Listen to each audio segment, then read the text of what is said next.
Well, hi everybody. All my friends, straight and gay, I don't care what sexuality you are, you're welcome to this channel. We talk about God, politics, my thoughts, whatever I believe that the Lord wants us to know about, and how it pertains to things that are going on around us. So, we are reading from the book of Judges, and judges were put in place so that the people would adhere to what they had to say. And if they did, then they had peace and harmony for the lifetime of that judge. If you read back into Judges, I think it's chapter, what is it, 5? No, that's the Song of Deborah and Barak. Yeah, chapter 2. It explains what the judges, why they had judges in the land. And so now we're talking in chapter 7, we're about Gideon, and the last verse had to do with Gideon wanting to make sure that he was hearing the voice of God. So he did a test with a fleece that he had, and he wanted God to make the ground around the fleece be wet, but the fleece itself would be completely dry, and underneath it would be dry. And that was his sign from God that he was hearing the voice of God. So this is chapter 7. This is Gideon's army, and he's encouraged by the dream and the interpretation of the barley cake. I don't have my right glasses on. I left my glasses at work. I'm sorry. Stratham against Midian. Oh, his strategy, against Midian. Oren and Zeeb taken.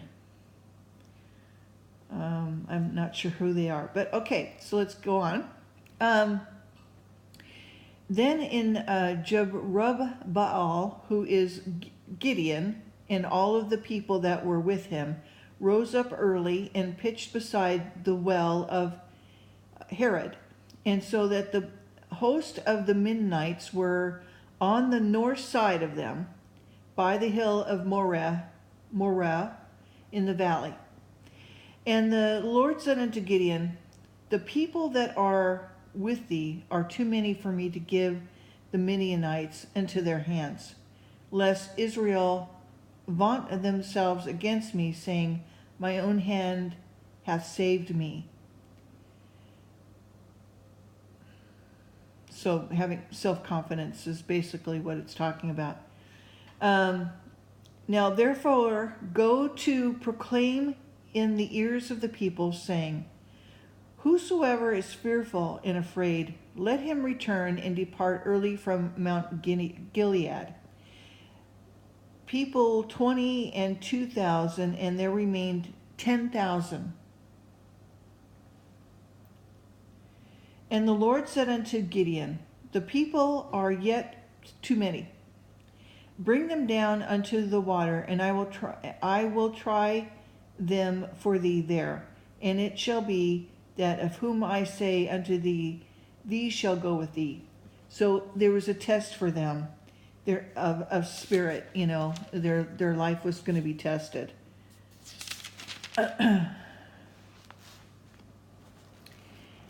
And the same shall go with thee, and whomsoever I say unto thee, this shall not go with thee, and the same shall not go. So basically, I'm going to show you who I want to go with you and who not to go. So he brought down the people unto the water, and the Lord said unto Gideon, every one that lappeth of the water with his tongue, as a dog lappeth, him shalt thou set by himself. Likewise, every one that boweth down upon his knees to drink. And the number of them that lapped, putting their hand to their mouth, were 300 men. But all the rest of the people bowed down upon their knees to drink water. So I guess they like cupped it and they lapped it, and the others bent down to the water to drink directly from the water. And the Lord said unto Gideon, by the 300 men that lapped will I save you, and deliver the Midianites into thy hand. Let all of the other people go, every man unto his place. So the Midian, God will say how many Midianites there were. But obviously they thought there was a lot more, okay? That's why there were so many that showed up. All right, so the people took victuals, trumpets in their hand, and their trumpets. And he sent them all the rest of Israel, every man unto his tent, and retained those 300 men, and the host of Midian was beneath him in the valley. And it came to pass that the same night that the Lord said unto him, arise, get thee down to the host, for I have delivered it unto thy hand. But if thou fear to go down with Parah, thy servant, down to the host. And thou shalt hear what they say, and afterward shall thy hands be strengthened to go down into the host. Then he went down with Parah, his servant, into the outside of the armed men that were in the host. And the Midianites and the Amalekites and all the children of the east lay along the valley like grasshoppers for a multitude. So there was thousands. And their camels were without number. They couldn't count. There's so many. And the sands by the sea side for a multitude. So this is going to be for God's glory. Okay? This is only 300. All right? Now, like the movie, the 300, that's a whole different thing. That's pagan. Okay? That's like, and anyway, I don't want to go there. Okay. So 300. And then Gideon was come. Okay, then, and when Gideon was come, behold, there was a man that told a dream unto his fellow, and said, behold, I dreamed a dream, and lo, a cake of barley bread tumbled into the host of Midian, and came into a tent, and smote it, and it fell, overturned it, and the tent lay along.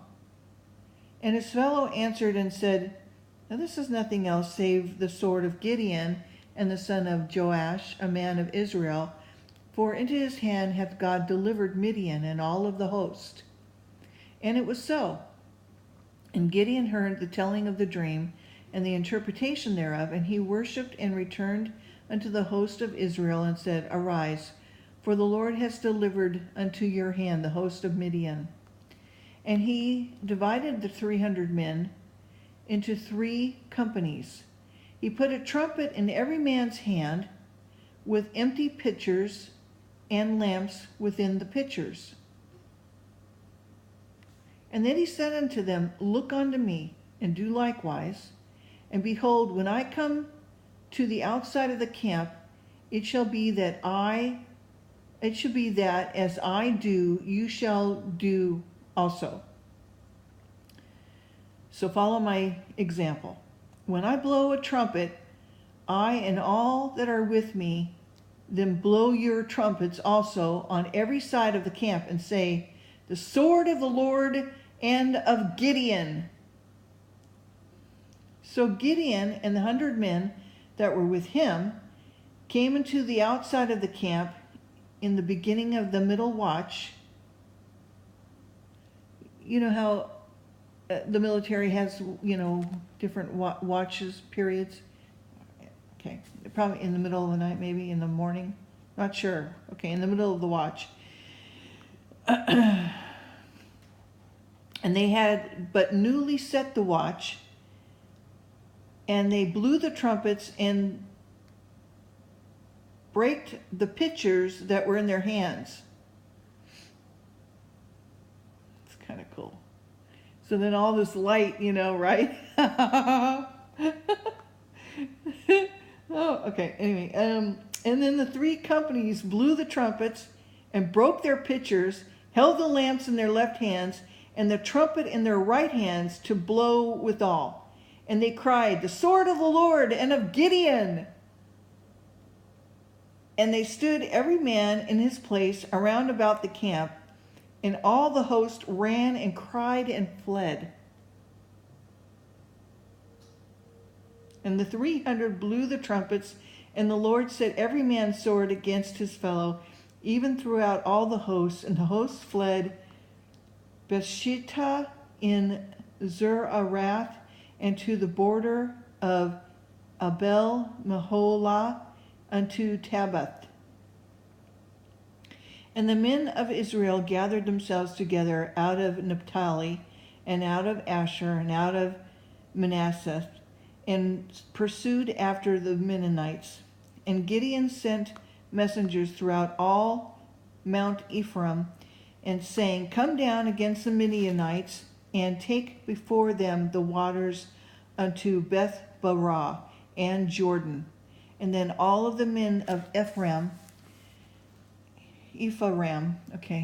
gathered themselves together and took the waters unto Beth Barah and Jordan.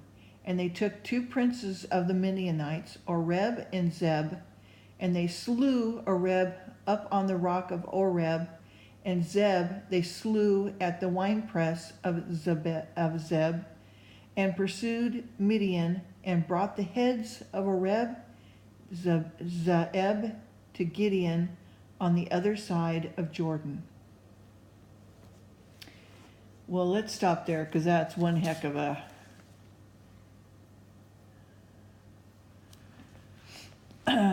story.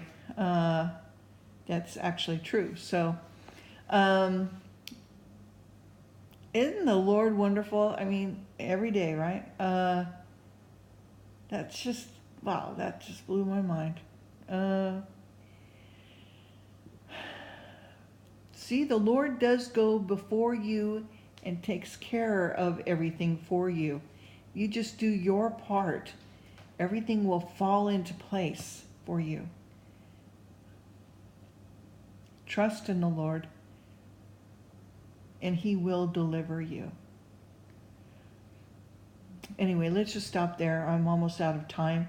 We'll finish up with chapter 8.